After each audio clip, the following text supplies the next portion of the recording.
to SMarketPlace. This is the show about sales, marketing, and rock and roll. Welcome. Today we have Lawrence Carroll, and I am in the studio with Sarah Noonan. Sarah, welcome. Hi, Keith. It's great to be in front of the camera on the show. That's right. So, we are celebrating your win. You just won a grant from the Women's Business Development Council in Connecticut, and congratulations. Thank you so much. Super excited. I learned from one of the best working with you at Publio for 2 years, and I'm going to be using the funds to start my own venture, Serendipity Solutions, and we offer operational support to executives and founders like you, and would love to learn more about how we can help you. Absolutely. Well, we do a range of things from the front end of marketing to the back end of marketing, and marketing's all about delivery, as is sales, right? It's closing the deal and getting the work done. So I am thrilled to have the opportunity to work with you, and again, congratulations. But we have a guest to move on to, and let's get to that. Larry, there we go. Hey, Lawrence. Hi, Keith. Hi, Sarah. Hello. Welcome. And we are spread out around the country here. I'm out in Denver. Sarah's in Connecticut. And Larry, you're down in Florida. I'm in Florida at the moment, but I'm based in New York. That's right. And we go back, what is it? It's like we went to different schools together. we lived in the same neighborhood in Manhattan many years ago, and we've caught up a lot on that. Yeah, definitely. I'm in the Upper East Side of Manhattan, and did we go to similar schools? I forgot. No, but I moved out there right around the time I think you said you were in the same neighborhood, moving into the neighborhood up in Yorkville. But yeah. Enough about the pleasantries. Tell us about yourself and your journey. You are an author and content strategist and have worked in financial services, and you've worked for some notable publications, the Wall Street Journal for one. Tell us about your business now. Well, I started out in journalism, and I was on the team that helped build WSJ.com back in the early days of the internet, and this was before the New York Times had a news website. And so I worked on that, and I learned a lot about financial journalism and companies and writing about finance and all that. And so then I moved on to another Dow Jones publication called Smart Money. And since then, I've written for TheStreet.com and who else have I written for? Investors Business Daily, Kiplinger's Financial Magazine, and a whole bunch of others that I've done from freelance writing for. And I got laid off right around the time of the financial crisis, and I decided that it was very hard I realized it was very hard to find a job in journalism at the time, so I started freelancing. But I realized over the course of the past 15 years, journalism has definitely been getting less respect by the people that own the journalistic outlets.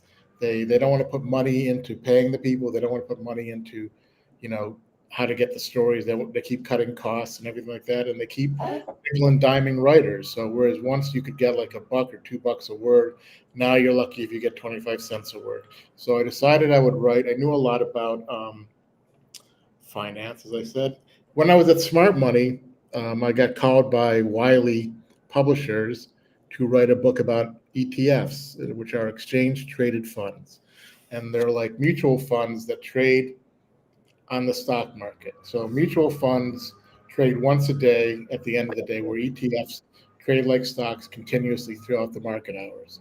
I wrote a book on ETFs, And then that, Wiley then asked me to write another book for the dummies people, which they own. So I wrote Dividend Stocks for Dummies, and I've been updating that book. So my recent book was Investing in Dividends for Dummies, and that came out in August. But in the meantime, when I wasn't doing that, I needed to, make some money. And so I started trying to get jobs from the actual financial services companies that I had talked to as a journalist. But now I knew intimately how the ETFs work, so I could write about them and how mutual funds work. And I started taking on clients, and I've done a lot of work for ETF firms and financial advisors. And basically, I help I help them sound brilliant. And so what I do is when they want to write something, but they don't want to actually sit down and write it, they give me a call and I write it for them. And I make them sound brilliant to their clients and to their prospective clients. And that's pretty much what I do now. What's interesting is your experience tracks the labor markets. And I say that because the employment in journalism over the last 15 years has gone down, and PR and marketing and writing kinds of jobs have exploded in the same period. What was that transition like for you, like emotionally? Because I don't think anyone goes into journalism unless they have passion. Well, I wanted to be a writer when I was growing up, and I tried to become a screenwriter, and that was not a very easy way to get into the business. So I realized I worked in the film industry a couple of years when I got out of college, and I didn't like the continual uncertainty of whether you were going to have work next week. And so I liked working for, I'd written for the college newspaper, my college magazine. I was the editor of the College Humor magazine. And I liked the security of having a full-time job and getting paid every week. And so I went into journalism. I went into publications, and I really liked it. And I did a lot of interesting stuff, researching stories. And when you get a scoop, you just get the adrenaline running. But even so, having something to do every day and just sitting down and writing and feeling like you're producing something that's helpful to people, especially if you're writing about personal finance. And I really, really, liked that. It felt satisfying. And then when that was falling apart and I had to start my own business, I had to start, business development and selling myself, which was definitely not easy. And yeah, I went into journalism so I didn't have to be a salesman. and, and here you are. I think Yeah. everybody today has to be a salesperson. Yes, definitely. David Carr, who used to be a media writer for the New York Times, when he was asked, "Why are you still doing journalism?" He goes, "Well, it's better than working." Yeah, So having sales and having to keep hit targets every quarter, stuff like that. I was happy to avoid that most of my life, but now that's what I'm doing, and it's been a radical change. And having to go out and pitch myself and sell and find clients and cold call people. Yeah, it's a pretty radical change. it truly is. And I'm not sure if we joined at the same time, but we joined a networking group, H7. Um, and that's just been a life-changing, at least for me, it's been life-changing to be able to get out there and practice and meet people like you who are all on the same journey and really support each other so you don't feel like you're doing it by yourself. Yeah, is that the same one as the Good Karma one? That is the same one. No, it's not. And so Oh, we'll uh, we both joined Good Karma, and that's where we met. I've joined three of these groups, and it's hard to keep up. But I'll tell you what, your network is your livelihood these days. definitely. So, is there a question there? Well, I'm just interested, as a writer, that tends to be a really internalized process, and here we are out pitching ourselves and riding the rails around the internet, trying to randomly bump into people who might, be a referral. So that's a very different mindset. And then I was just curious about, how you deal with that, how you prepare for it. what changes you've made? Well, when I was writing stories, I would get a lot of pitches from PR people who would try to get me to write about them. And even if I didn't write those stories, I would call them up and ask them, do you have someone who can talk about this? And if they didn't have someone, if they had someone who made it easy, and they would hook me up with a person who was an expert on the subject, and I would talk to them. But if I didn't have that kind of situation, I would have to go find sources myself. So I would I would read other articles, and I would look through publications and look on websites, and just there's a sort of a network there of people who like to talk. So I would call people up, and they're always willing to get pressed. So it's very easy to get on the phone with them. And you just say, I'm from this publication and I want to talk about this. And they're very, very happy. So they will get on the phone with you and they will talk for about half an hour, 45 minutes out of their day to, try to get a little press for themselves and be helpful.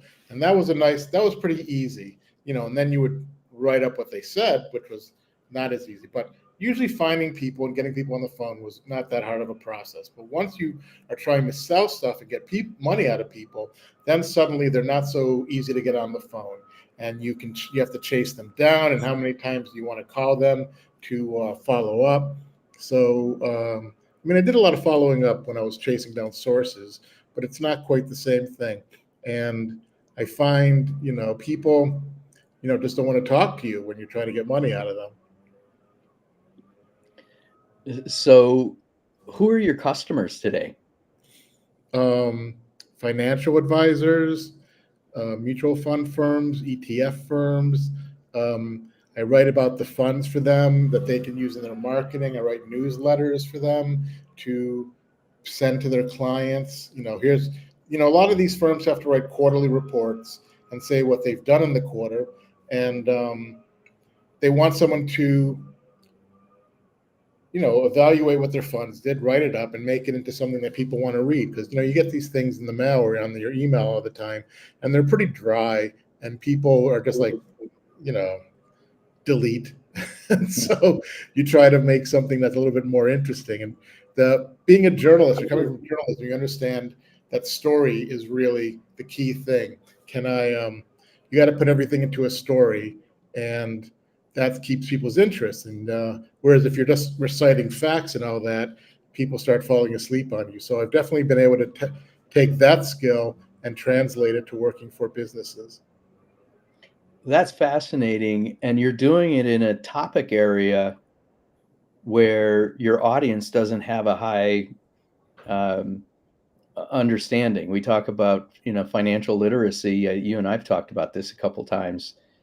How do you deal with that where you have a client that is highly technical, from a financial standpoint, and their audience doesn't have the necessarily all of the skills to be even understand, even though they may have, their retirement sitting there in funds. Tell us what that's like.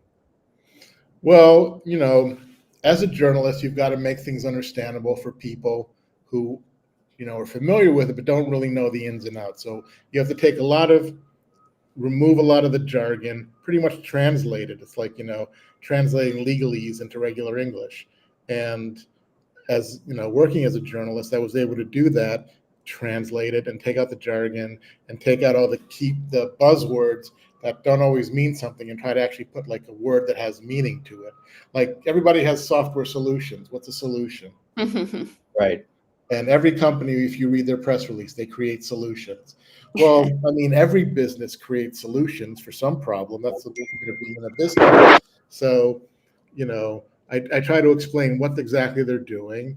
And so I have the ability to write in down to earth language and make complex subjects much easier to understand. And I was able to translate that into books. And I've written for retail investors for a good part of my life, and make it easy for them to understand, explain everything. And if you don't understand a bit of it, then you have to make sure you can't publish that, because if I don't understand it, then I'm sure the people who are reading it are not understanding it. But I deal with a group of clients that have a variety of audiences. Some of them are retail investors who, know the basics of stocks and bonds, and some of them are institutional investors who are very familiar with these kind of things. So you have to be able to write to different audiences. People talk about storytelling. I'd love to hear your perspective on what is a story? Like, what does that mean? What's a story? Well, it's it's a very good question. That's a stumper. Basically, you have a subject. Say, for instance, uh, Iran attacks Israel, which I guess happened recently. And then the story is one country is attacking another country and they use bombs, and then the other country defended themselves. And there's drama in the story, and you try to pull that out, and how many people were killed or how many people were not killed, and how did it resolve itself. So anything that, humans are very, very set. Our minds are set to absorb stories.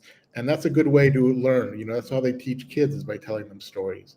And that's a good way to explain what you're doing and what you're trying to sell, is through a story, by putting people in a perspective where they're getting a little bit of drama, where they're getting a little bit of excitement, and they can feel that they're following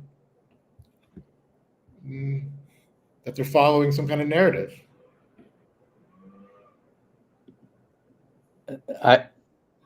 Let's see. There we go. I asked the question, and I do storytelling, and I never really sat down to try and explain it, so I probably would have been stumped.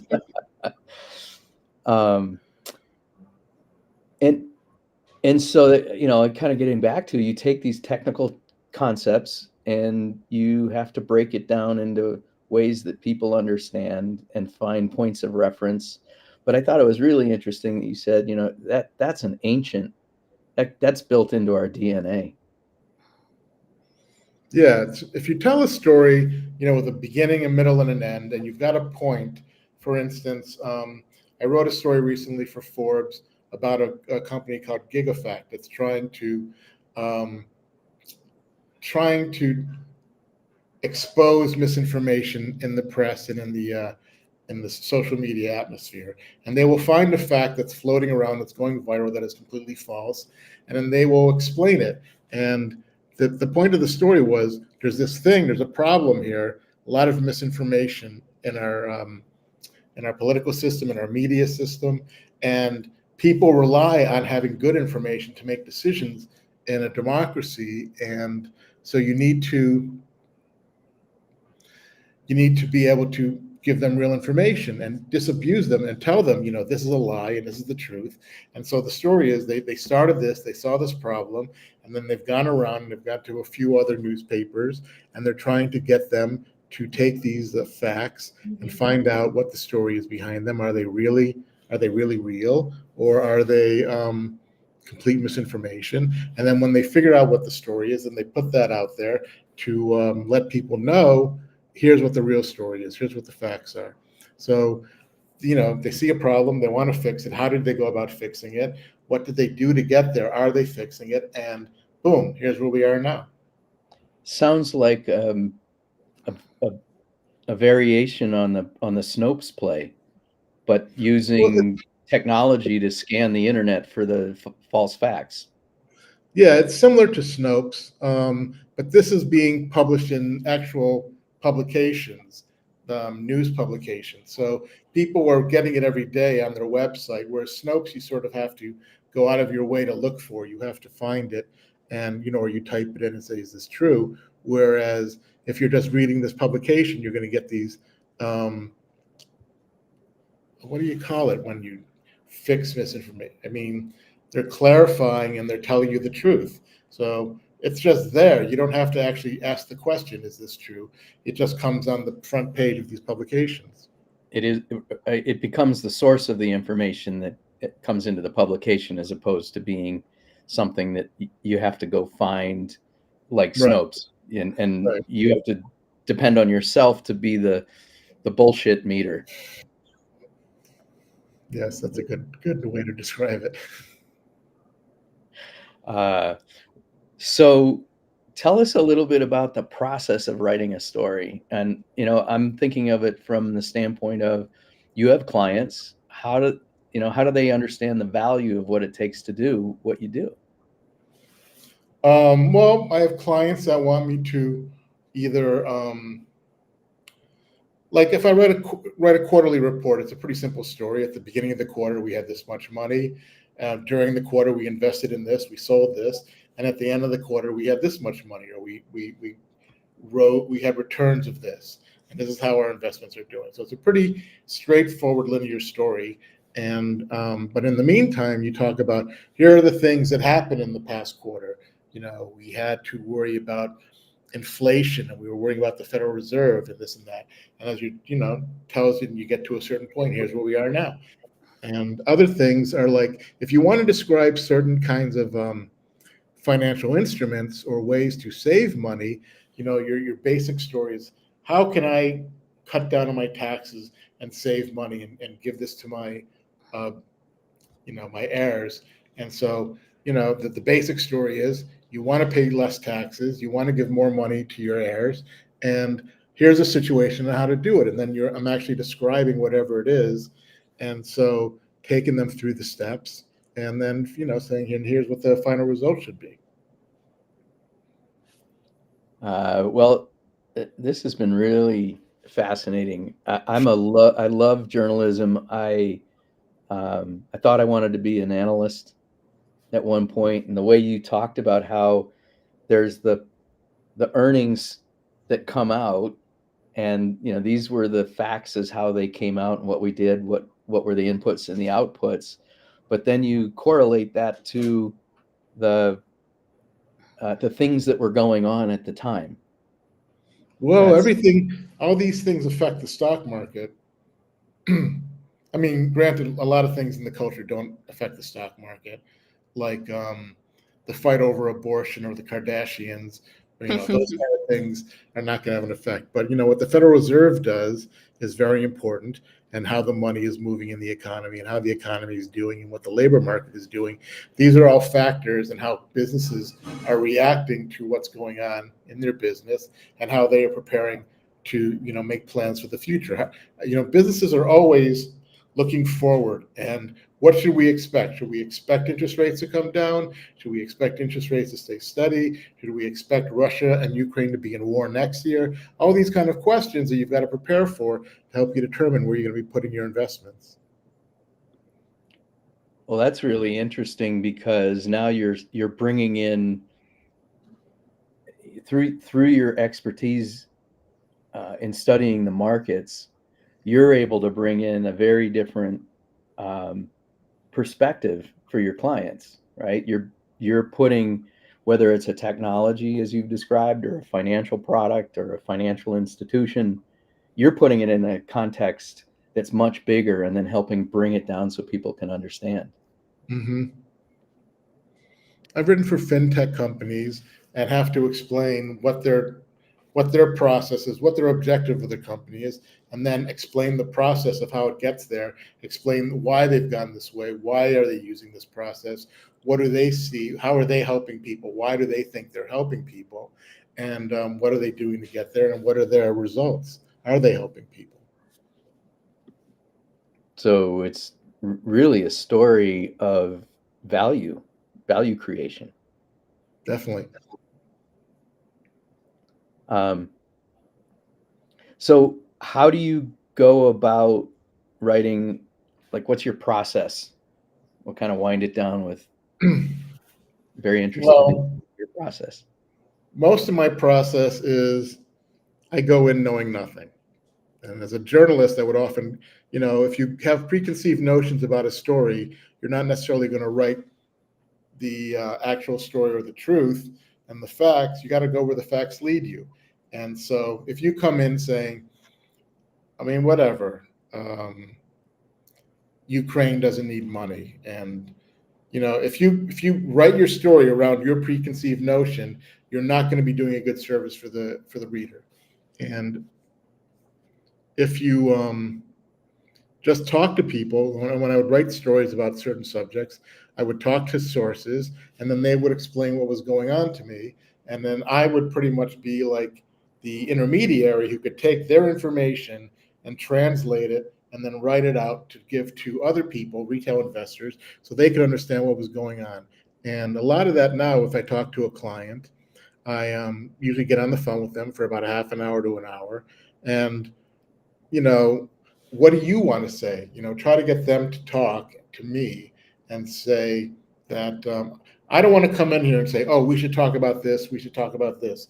What is the message you want to get out there so that they're in charge of the message? And I talked to them on the phone for about a half an hour, as I said, and then I transcribe that meeting, and then I write it up, and I try to use as much of their words as possible. And I go and I fact check them, and I go around and I read other things to put a little bit more perspective into it that they might have not have given me during the interview. But I realize that this is important to what they're talking about. I flesh it out, and then I send it to them within 3 to 5 days. And then their job is to read what I've sent to them and edit it.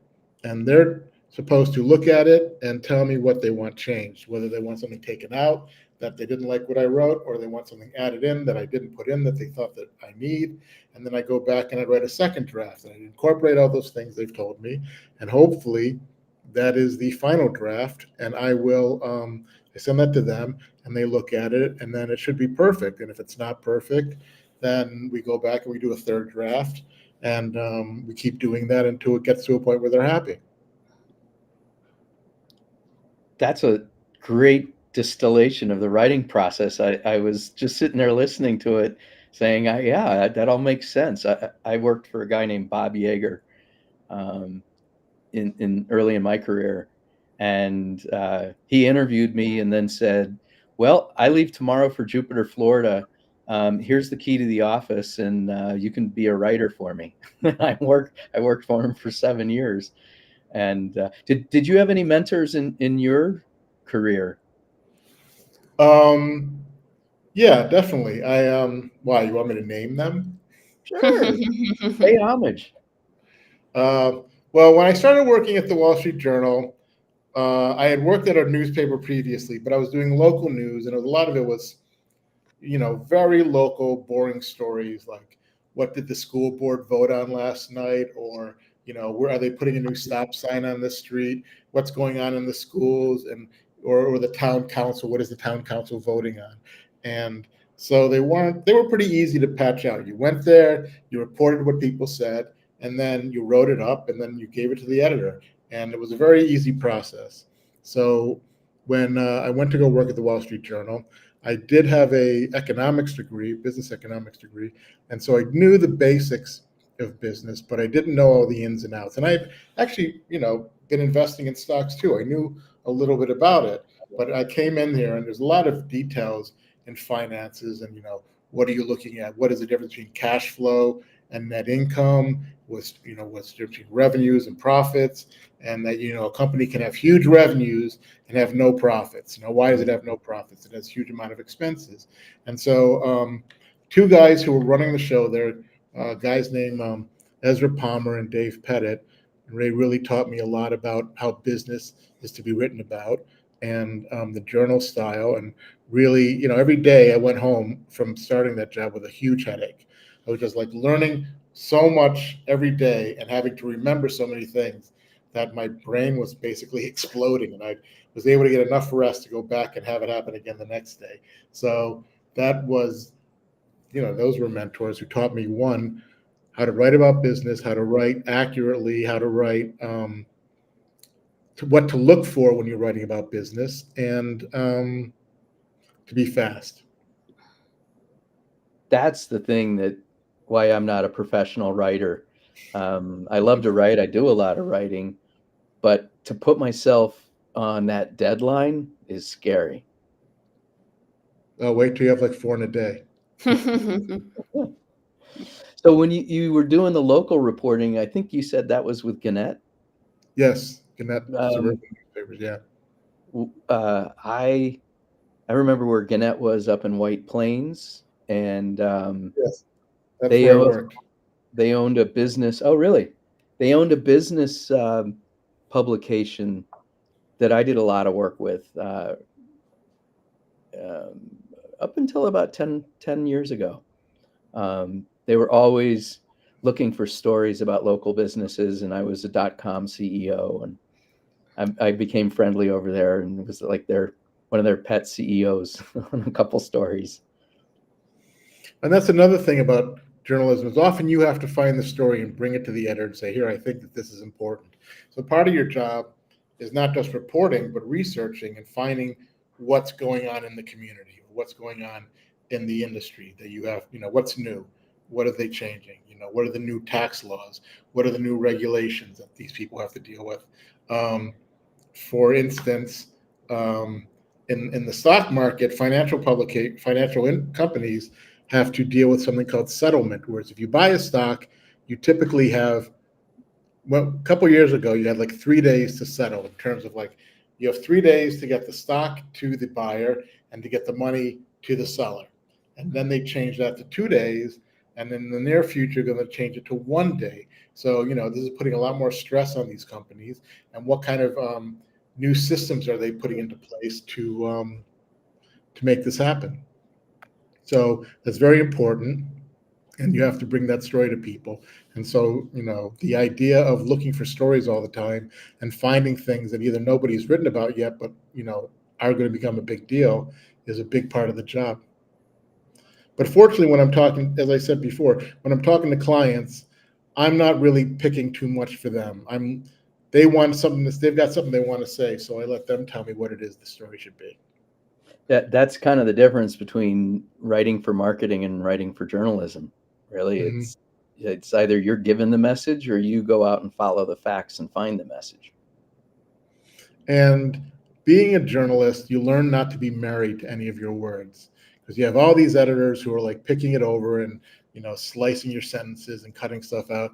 So you really have to like lose your ego and be more humble about what's getting into the final story.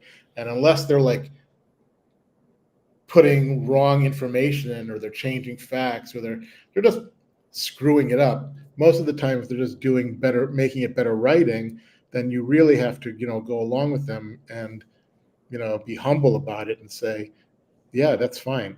And so when you're talking to people as clients, there's a lot of that, having that experience of not being married to your words and not getting upset about, well, you can't do that to that sentence. That's very important. And or you need to say this, that they're the final arbiters because they're the ones that are paying. And that's as true for working for an editor in a journalism environment as it is for working for the CEO of a company. Definitely. So this is my last question, but helping people adapt to this new world where our information, you used to have this filter through the editors and through the institutions. And as you mentioned, the institutions themselves are under a lot of stress for journalistic institutions. So now companies, when I worked for Bob, we used to chase editors and get them to publish our story, and we'd write it for them, right? And they might make some changes, but they trusted Bob so much that they barely looked at what we turned in. And in the early 2000s, all of a sudden, all these stories started going up on the internet on our clients' websites, and the editors were saying, "Well, we don't want to publish that; it's on the website." But you saw this shift of people doing their own storytelling, and now we're in a world where perception's reality, and the skills that you have are invaluable in terms of helping create that perception, right? And I worked for a media guy, Dan Ronayne, who said to me, "Perception's reality. We got to manage it." And I'm curious, like, what would you tell a CEO who's hiring you, how to get the most value out of your work? It all depends on what they want to do with it. Are they Are they sending out something to their clients? Do they want it on their website as to say, a lot of these companies want to talk about issues that they're not getting caught up by publications. And there's a lot, first of all, there's a lot fewer publications.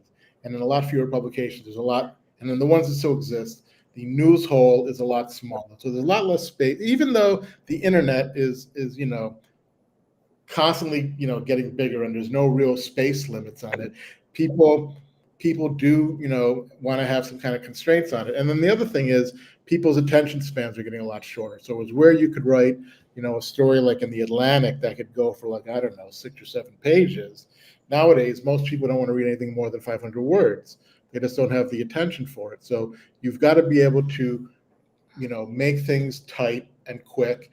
And there's a lot of companies that want stuff on their website about what they're working on and what they're doing. And like, it's a lot of it is PR speak, a lot of it is promotional, or just they have ideas about what's going on in the industry that, the Wall Street Journal isn't going to like ask their opinion on. The Wall Street Journal doesn't care what their latest development is unless it's huge, unless it's like a drug or something. And for the average company, they want to get their story out there, and the new Wall Street Journal, the New York Times, and these business publications are just not calling them up. And even when they send them press releases, they're not calling them up. So they want to get their message out. They want it to be like a story, and they want to either talk about the subject. I was writing for an ETF firm of they were a bond fund, and so we were constantly talking about what was going on in the market that was affecting bonds. And they weren't really pushing their book. They weren't saying, here's what we own, here's what we're buying, but they would say, here's what the Fed is doing to the economy, and why does the Fed need to do this? And then they would take like, we think AAA bonds are the new A-rated bonds because there's so much lower risk even in these AAA bonds, which is a big change from what it used to be 30 years ago. So they have these stories that they want to get out there, show that they're leaders, thought leaders in their industry, and put the point out there that if you want to write a story about us, here's where we are, here's what we're talking about, and here's our view on these things, so that people can go to their websites later and see what they've put out there maybe 2 or 3 years ago, and then they go back to it and say, see, we were right. We said this back then. So what I hear you saying is using the skills and the storytelling of journalism is really a language that is important to a business today to build out that credibility and to be recognized as a thought leader. Definitely. And people, you'd be surprised. PR people go to college to learn how to write press releases, but they don't really understand. It's a story, and they're just like punching out the facts. This guy says this, and it's most of them, I won't say all of them, but most of them don't understand exactly the story that they're pushing or what people want and what their own clients are trying to say. And it causes a big problem. That was it. Well, we've gone way over, but this is something that's near and dear to my heart. As we are launching our Publio studio and turning these interviews into content and working with people like you,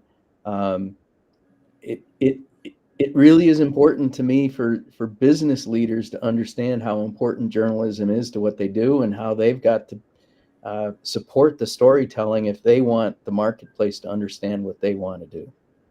Well, every company has a story they want to get out there, that they want their prospective clients, their customers to know, that they want to tell them, we're doing this. We're making our product healthier for you, or we're looking into whatever ESG is, where we're making things that are more environmentally sustainable, or we're doing better things in the way we're running our company. We want to tell our clients, our investors, what we're doing so that they will be happier buying from us and investing in us.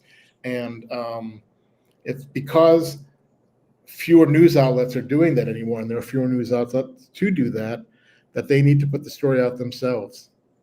And so that's where it comes in, where journalists provide a big, former journalists, I should say, can provide a big help to these companies by helping them figure out what the story is and getting it out there. Well, I think you just stuck your landing there, Larry. Mhm. So Good. when we met, we bonded on two things. The first we already covered, and that's that we moved into the same neighborhood uh, a few years ago, Right. and you still live there, I um, do. even though you're in Florida now today. But the other thing is, at the end of the conversation, I think I told you about sales, marketing, and rock and roll, and how we were blending, the best elements of what a band does to tell the story of what marketing and sales needs to do in I've been working waiting together. for the rock and roll. So, as I told you that, you said, "Well, who's your favorite band?" To me, you asked me, and I Yes. said, "Steely Dan," and you said, "Well, we can work together." Mhm. I remember when I was in college, I was trying to get a roommate, and I was moving in with this guy in a house, and that was the question he asked me: "What do you listen to?" And I told him whatever bands it was. He goes, "Okay, we can live together." And I realized that that's a good way to determine one who a person is, where they're coming from, and if you have the same taste, then you're going to enjoy the same things. You're going to have similar points of view on things. Um, so yeah, it's a very good determinant, I think, in how to work with people and figuring out what they like. Because if you know, um, not to disparage a band like REO Speedwagon, but Mhm. I never liked them. And so if I come into somebody who's like a big REO Speedwagon fan, I know already that we're not on the same wavelength. So I only like one song of theirs, like really like, and that's "Riding the Storm Out." Other than that, Oh, good. meh. And I'm from Illinois. Oh, is that where they're from? They're from Illinois, yeah. So tell us about what you like. Let's dive in a little bit on your favorite bands. I know you're in New York. You had to have seen some amazing shows, or might even have some backstage stories. Well, I like classic rock, um, like the Who, the Beatles, the Stones, Pink Floyd, um, Bob Dylan, and I saw Bob Dylan a couple of times, and he's gotten progressively. I have a buddy who loves Bob Dylan, and when he plays like 8 or 9 shows in New York at the Beacon Theater, he goes to every single one of them. And Dylan pretty much plays the same show every night. It's not like the Grateful Dead where you don't know where you're going to get. And so he goes in and he watches all these shows. And I went to one of them with him, and I've seen Dylan maybe 4 or 5 times, and his voice gets progressively worse. And so I just say to him, "What kind of music is he destroying tonight?" Mhm. Um, he doesn't. Hey, hey, hey. So, um, I had a great experience once where I went to go see REM in Madison Square Garden with a girlfriend, and we're in the she her father was a record producer, so we were able to get backstage passes or something, and we were riding up in the huge freight elevator where they bring the equipment up, and we're in the elevator, and who should be standing in front of us is Elvis Costello. So Mhm. he's in this, and there's wow. maybe like 3 other people there. There's us and Elvis Costello, and I'm like, I say to her, "We should talk to him and tell him your name's Allison," because Elvis. But she tried to get me to shut up. So I did not exactly talk to Elvis Costello, though he was standing there staring at him. Um, what else have I seen? I've seen a lot of Grateful Dead shows. I saw the Who show right after all those kids were trampled in Cincinnati, which dates me back in Buffalo. And it was the next day, and they came out, and it was definitely a lot of electricity and a lot of weird vibes going on because kids had just died the day before, and yet they were coming out and playing again. And they had a lot of um, aggression in the way. I mean, first of all, they're an aggressive band, and they destroy their own instruments, but they were really playing out there with a huge amount of aggression. It was a fantastic concert. And what else have I seen that's great? I've seen a couple of Bruce Springsteen shows where he always puts on a great show. Um, I haven't really met too many rock. Oh, actually, I did meet rock stars because I was writing about music when I was first starting out in journalism. I was writing for a local newspaper in New York, and I met a lot of jazz musicians, and so that's my rock and roll. Well, that's great, man. I mean, what I just love about this part of the show is it's connecting you to those times and having those memories. I mean, I just wish she hadn't have stopped you from saying, "My name's Allison." Yeah, me too. I definitely would have, and she was very embarrassed about it. But I was actually in a band in New York. It was Ah, called The Professor and how was that? Marianne. What is it? The Professor and Marianne. The Oh, that's awesome. The end of the Gilligan's Island intro. Yeah. So The Professor and Marianne. exactly. And there was no. So, were you a cover band? I mean, we did a couple of covers, but we wrote original songs. And we played the club scene in New York for a very short while. And then I got a night job working at a newspaper, and thus my journalism career began. Well, I am so glad that we connected, and thank you for joining our show. And I think you really did share some important things about, what it takes to create that perception. When you're in sales and marketing, one of the things you have to do is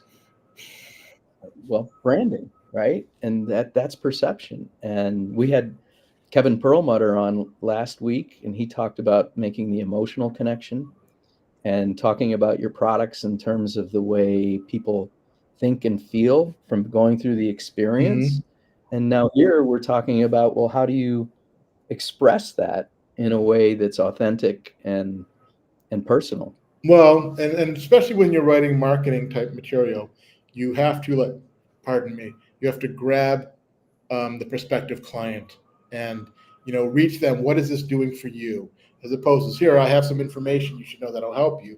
It's like, this product here, how is it going to help you? What is it going to do? And be specific and try to grab them and say, this detergent is so much better than the other detergent, and here's why you need it. We're going to give you much cleaner clothes, something that they actually feel that they need, and you've got to capture that and lead into it. So yeah, but a lot of it is just sales. It's incredible. Well, we're all we're living in a world now where we have to be our own filter. We have to have our own bullshit meter. We've got to go find multiple sources. And so again, what you do in putting things out there in the language of journalism can really help companies cut through the clutter. And that's my takeaway from this. Even you and I, we have to tell a story when we're talking to somebody to get them interested in what we're doing. So it's learning how to craft that story and then connect to the person you're talking to. That is what's going to help you make those sales. So everything is a story. If you just start reciting facts or numbers or stuff, people's eyes glaze over. But when you tell them a story and you capture their interest, whether it's about me, I'm doing this, or whether it's about you, Keith, you're doing this, and that's how you grab people's interest to want to work with you. Great way to wrap this up, Larry. Thanks for joining us in Publio Studio, and I can't wait to get this out there and share this with the world, and collaborate with you from there. Great. Well, thank you very much. And Sarah, again, congratulations. And a lot of people don't know this, but everything that we do has your fingerprints on it, and really appreciate all that you do for us. Thanks, Keith. It's my pleasure. All right, everybody. Make it a great day. Bye.